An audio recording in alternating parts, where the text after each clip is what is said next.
নমস্কার বন্ধুরা, জ্যোতি সিম্পল কিচেনে সবাইকে স্বাগত। আশা করি তোমরা সবাই খুব ভালো আছো আর আমিও ভালো আছি। বড়দের প্রণাম, আমার ছোটদের ভালোবাসা জানিয়ে আমি আমার রেসিপি এখন থেকেই শুরু করলাম।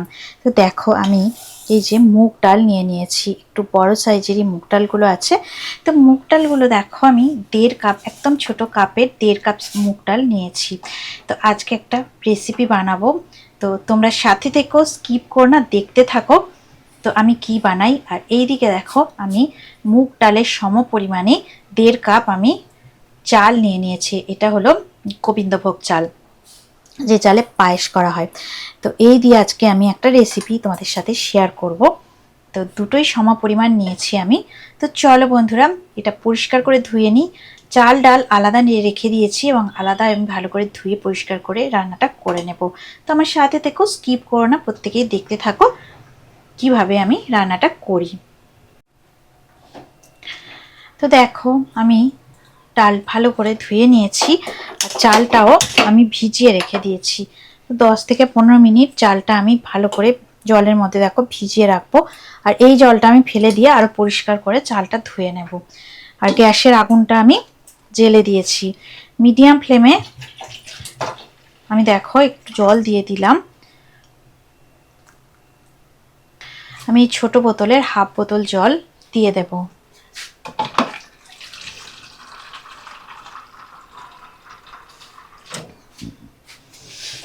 মিডিয়াম ফ্লেমে রেখে আমি কিছুক্ষণ একটু সিদ্ধ করে নেব।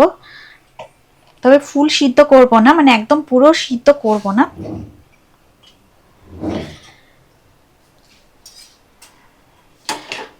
তো দেখো, আমি এখন হাই ফ্লেমে রেখে দিয়েছি। তো ডালটা ভালো করে সিদ্ধ হোক, 90% সিদ্ধ করে তারপরে আমি অফ করে দেবো গ্যাসের ফ্লেমটা। তো চলো এখন ভালো করে সিদ্ধ করে নিই, তারপরে ফিরে আসছি।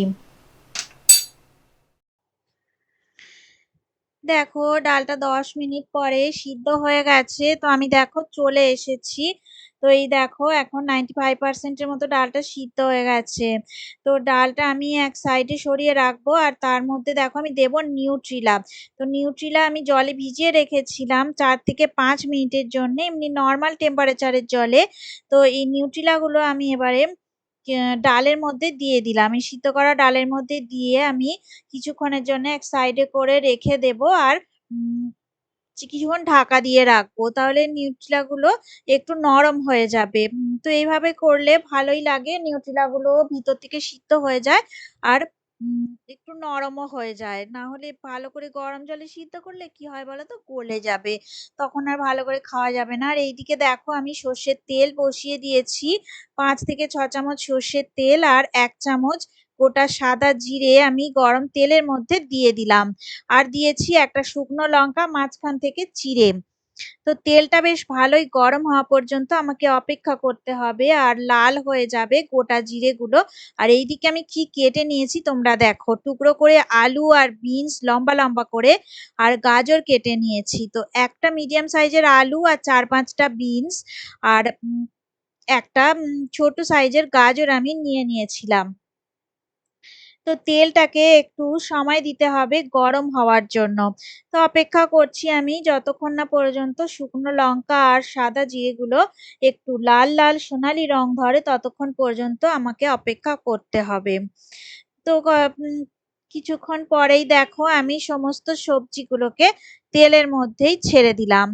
যেগুলো কেটে নিয়েছিলাম সেই সবজি তেলের মধ্যে দিয়ে দিলাম। ভালো করে নাড়াচাড়া করে নিতে হবে তেলের মধ্যে সবজিগুলোকে। সবজিগুলো নাড়াচাড়া করে আমি একটু নুন হলুদ এই সমস্ত কিছুই আমি দিয়ে দিলাম। তো এই রেসিপিটা তোমরা অবশ্যই বাড়িতে একবার হলেও ট্রাই করবে। এটা সম্পূর্ণ নিরামিষ একটা রেসিপি। তো নিরামিষের দিনে তোমরা অবশ্যই ট্রাই করতে পারো। তো দারুণ সবজি খেতে লাগে আর খুবই সুস্বাদু খেতে লাগে। তো অবশ্যই তোমরা একবার হলেও এই রেসিপিটা ট্রাই করে দেখতে পারো। তো সবজিগুলোর মধ্যে দেখো, আমি হলুদ গুঁড়ো আর একটু লবণ দিয়ে দিলাম। তো লবণ আর হলুদ গুঁড়োর জন্যে সবজিগুলো একটু সোনালি করে ভাজাও হবে, আর লবণের জন্য হালকা একটু নরমও হয়ে যাবে, আর ভিতর থেকে ভালো করে সিদ্ধ হয়ে যাবে। তো ভালো করে দেখো আমি নাড়াচাড়া করে নিচ্ছি, আর গ্যাসের ফ্লেমটাকে এখন আমি কিন্তু মিডিয়ামে করেই রেখে দিয়েছি। মিডিয়ামে করে ফ্লেমটাকে রেখে ভালো করে নাড়াচাড়া করে সবজিগুলো হালকা করে আমি ভাজা ভাজা করে নেব। তবে খুব বেশি ভাজার দরকার নেই। একদম লাল করে না ভেজে হালকা করে ভাজা করবার জন্যে আমি কিছুক্ষণ গ্যাসের ফ্লেমটা একদম লো ফ্লেমে রেখে দিলাম আর সবজি ভাজা করতে দিলাম। আর তার মধ্যে দেখো আমি একটু আদা বাটা দিয়ে দিলাম। খুবই সামান্য ১ চামচের মতনই আদা বাটা আমি দিয়ে দিলাম। এখনো আমি গ্যাসের ফ্লেমটা লো ফ্লেমে রেখেই রান্না করে নিচ্ছি। তো একদম লো ফ্লেমে রেখে রান্না করলে সবজির গুণাগুণটা অনেকই ভালো থাকবে। তো ভালো করে আমি দেখো নাড়াচাড়া করে ভাজা ভাজা করে নিচ্ছি। আর এর মধ্যে আমি একটু সামান্য গোটা গুঁড়ো গরম মসলা দিয়ে দিলাম। গুঁড়ো গরম মসলা দিয়ে আমি নাড়াচাড়া করে নিচ্ছি। তো গুঁড়ো গরম মসলা দিলে স্বাদটা একটু ভালো হয়। তো ওই জন্যে আমি এখন দিয়ে দিলাম মশলাটা কষার সময়। আর যে গোবিন্দভোগ চালটা আমি বলেছিলাম যে আমি ভিজিয়ে রেখে দিয়েছি ৩০ মিনিটের মতো। তো সেইটা পরিষ্কার করে সুন্দর করে ধুয়ে নিয়ে আমি দেখো সমস্ত সবজির মধ্যে দিয়ে দিলাম। তো ভালো করে আমি নাড়াচাড়া করছি আর গ্যাসের ফ্লেমটাকে এবার আমি মিডিয়ামে করে রেখে দিয়েছি। দিয়ে আমি চাল আর সবজি সমস্ত কিছু মশলার সাথে ভালো করে নাড়াচাড়া করে নেব। এইভাবে আমি ৩ থেকে ৪ মিনিট নাড়াচাড়া করে নেব মিডিয়াম ফ্লেমে রেখে দিয়ে। কিছুক্ষণ নাড়াচাড়া করে আমি এটাকে রেস্টে রাখবো। আর তারপরে দেখো সোয়াবিনের টুকরোগুলো আর তার সাথে যে সিদ্ধ করা ডালটা ছিল মুগের ডাল, যেটা বলেছিলাম আমি 95% সিদ্ধ করে নিয়েছি। তো সেইটা এবারে আমি সমস্তটাই দিয়ে দিলাম। আর সাথে ছিল নিউট্রিলা। তো সমস্ত সোয়াবিন আর ডালটা ভালো করে দিয়ে কিছুক্ষণের জন্য একটু নাড়াচাড়া করে নিতে হবে। ২ থেকে ৩ মিনিট এইভাবে আমি লো ফ্লেমে রেখে নাড়াচাড়া করে নেব। ভালো করে দেখো সমস্ত সবজি, মসলা, ডাল, চাল, সোয়াবিন সমস্ত কিছুকে আমি ভালো করে নাড়াচাড়া করে নিচ্ছি। ভালো করে নাড়াচাড়া করে নিয়ে এইবারে আমি দেব গরম জল। তো পাশে আমি গ্যাসে বসিয়ে রেখে দিয়েছিলাম হালকা করে গরম জল। তো একদমই অল্প করে যখন জলটা ফুট দেবে তখনই নামিয়ে নিয়ে আমি এই খিচুড়ির চাল ডালের মধ্যে দিয়ে দিলাম।